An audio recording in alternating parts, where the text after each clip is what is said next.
Ano nangyari kay Erwan?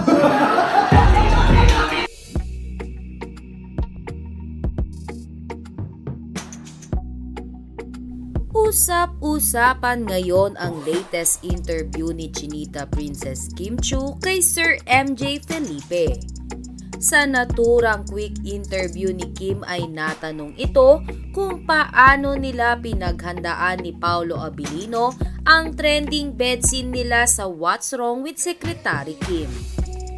Ayon naman sa aktres ay si Paolo Abilino ang nag-guide sa kanya at hanggang cabinet scene lamang si Kim Chiu. Kilig na kilig naman ang Kim Pao fans sa sagot na ito ni Kim Chiu. Anila ay napaka-komportable na talaga ng dalawa sa isa't isa. Hiling naman ng Kim Pao fans na sana ay hindi magbago sina Kim Chiu at Paolo Abilino hanggang sa dulo dahil napaka-genuine talaga ng samahan ng dalawa.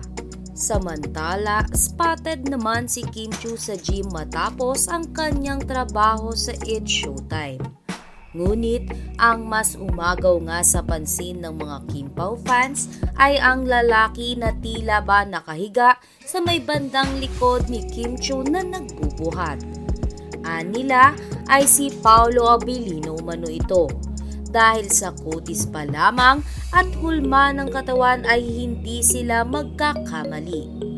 Dagdag pa dito na kung saang gym ito kinuhaan dahil ang gym daw na ito ay ang gym kung saan nagwo-workout ang aktor na si Paolo Abilino. Ngunit hindi naman ito kumpirmado, lalo na't malabo ang kuha sa nasabing lalaki na kahawig umano ni Paolo Abilino. Narito at panoorin natin.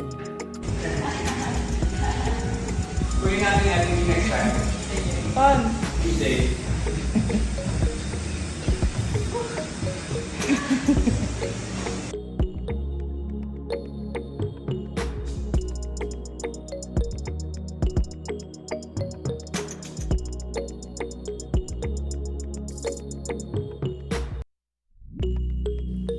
Sa kabilang banda, kinagigiliwan ng mga fans ni na Kim Chiu ang video ng kanilang idolo sa Especially For You kasama si Ann Curtis.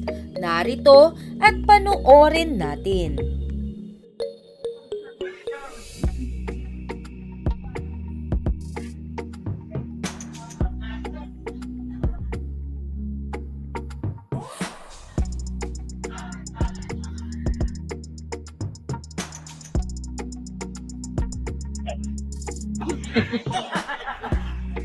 Ngayong araw, habang inaantay na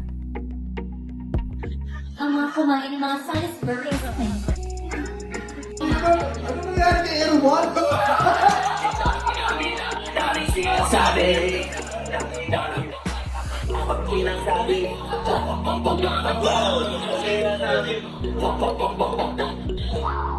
Hindi na kasi na nag-celebrate ng mga sarili.